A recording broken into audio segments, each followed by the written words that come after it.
Hey YouTube family, welcome to my YouTube channel. हमारा आज का टॉपिक है calendar. So 1 day is equals to 24 hours, मतलब कि एक दिन होता है 24 आवर्स का। वो हमें पता है, जैसे हमने जियोग्राफी में पढ़ा हुआ है कि अर्थ जो है वो रोटेट करती है अपने एक्सिस के अराउंड 24 आवर्स में। तो 1 डे होता है 24 आवर्स का। 1 वीक किसके इक्वल होता है? 7 डेज के इक्वल, जिसमें Sunday, Monday, Tuesday, Wednesday days होते हैं ना। 1 मंथ किसके इक्वल होता है? 1 मंथ में कई बच्चे बोल देते हैं 30 डेज़ का होता है और 31 डेज़ का, बट जो फेबररी होता है वो कई बार 28 डेज़ का होता है नॉर्मल ईयर में, और लीव ईयर में होता है 29 डेज़ का। तो हमें पता होना चाहिए भी, कहीं पर क्वेश्चन आए कि 1 मंथ किसके इक्वल होता है, तो वो होगा 28 और 29 और 30 और 31 डेज़। मतलब कि वो 28 का भी हो सकता है, 29 का भी हो सकता है, 30 डेज़ का भी हो सकता है और 31 डेज़ का भी हो सकता है। नेक्स्ट, 1 मंथ इक्वल होता है 4 weeks plus 0 extra day, 1 extra day, 2 extra day, 3 extra day. हमें पता है अगर कोई मंथ है वो 28 डेज़ का है, तो 1 वीक में कितने डेज होते हैं? 7 डेज। 7 से डिवाइड करेंगे, 7 4 द 28, मतलब कि 4 वीक है ना, 28 मंथ डेज वाले। अगर 29 डेज़ का है उसे भी 7 से डिवाइड करेंगे, मतलब 4 वीक प्लस 1 डे एक्स्ट्रा आ जाएगा। 4 वीक्स हो गए 28 डेज, 1 डे एक्स्ट्रा। 30 का भी सेम आएगा, 4 वीक प्लस 2 डे एक्स्ट्रा। 31 का आएगा 4 वीक प्लस 3 डे एक्स्ट्रा। सो हमने यहाँ पर लिख दिया 4 weeks plus 0 extra day, 1 extra day, 2 extra day और 3 एक्स्ट्रा डे।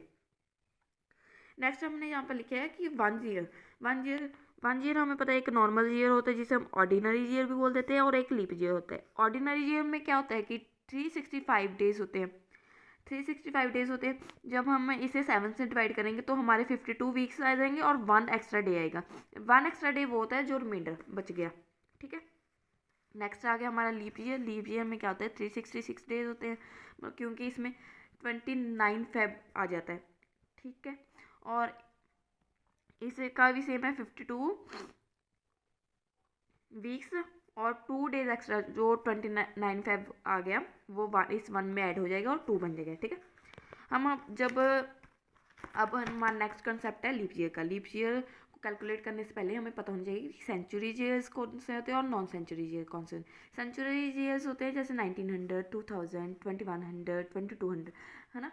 ऐसे ईयर्स जो जिनके पीछे 100 आ रहा है ना, वो होते हैं सेंचुरी ईयर्स। और नॉन सेंचुरी ईयर्स जैसे 2025 जो चल रहा है हमारा, ठीक है, और आने वाला नेक्स्ट ईयर 2026, 2004, 2008, 1999, हाँ, मतलब कि ये सब क्या हो गए? Non century years. Leap year को कैलकुलेट करने के 2 तरीके, जैसे सबसे पहला है नॉन सेंचुरी ईयर्स के लास्ट 2 डिजिट को हम डिवाइड कर देंगे 4 के साथ। जो रिमाइंडर आएगा, रिमाइंडर अगर 0 आ गया तो वो हमारा लीप ईयर होएगा। जैसे मैं अपनी बर्थ ईयर का कैलकुलेट करके बताती हूँ कि वो एक लीप ईयर है कि नहीं। जैसे मेरा बर्थ है 2004 में, सो लास्ट 2 डिजिट है 04, मतलब कि 4 को हम डिवाइड करेंगे 4 से। 4 4 का 1 और रिमाइंडर हमारा आ जाएगा 0। रिमाइंडर 0 आ गया, मतलब कि 2004 जो था वो लीप ईयर था। ठीक है, जैसे हमने यहाँ पर लिखा था कि नॉन सेंचुरी ईयर्स में डिवाइड बाय 4 करना है लास्ट 2 डिजिट को उस ईयर के। अगर रिमाइंडर 0 आ गया तो हमारा जो ईयर है वो लीप ईयर है।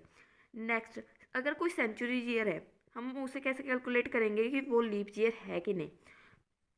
तो सेंचुरी ईयर्स का होता है कि उसे डिवाइड कर दो 400 से। जैसे हमारा अभी 2000 वाला सेंचुरी ईयर्स में 2000 का कैलकुलेट करते हैं पहले। ठीक है, 2000 को 400 से डिवाइड करेंगे, ये कैंसिल हो गया, ये कैंसिल हो गया, 4 5 25, रिमाइंडर आ जाएगा 0, मतलब कि 2000 जो था वो हमारा लीप ईयर था। ठीक है, अब नेक्स्ट सेंचुरी आएगी 2100 वाली, है ना। तो 2100 को हम कैलकुलेट करके देखते हैं। कैलकुलेट करके इससे ये कैंसिल, इससे ये कैंसिल, बट इसका रिमाइंडर जो आएगा वो 1 आएगा। जैसे मैं आपको एक बार करके दिखा देती हूँ। 21 को अगर हम 4 से डिवाइड करेंगे, 21 4 5 द 20, 1 माइन आ गया हमारा रिमाइंडर, जे आ गया हमारा रिमाइंडर, रिमाइंडर 1 है, मतलब कि 2100 is not a leap year. Okay, so मैंने आपको जे तो चेक करने बता दिया भी हम लीप ईयर को कैसे कैलकुलेट करें, भी कोई भी ईयर लीप ईयर है कि नहीं। ऐसे हम बहुत, कोई भी अगर हमें पेपर में एग्ज़ाम में कोई भी क्वेश्चन आता है कि चेक करके बताओ कि ये ईयर लीप ईयर है या नहीं, तो हम उसे ऐसे कैलकुलेट करके देख सकते हैं। इससे आगे हम बाकी के क्वेश्चन कल ट्राई करेंगे। सो आज का टॉपिक हमारा यहीं ख़त्म होता है। Thanks for watching.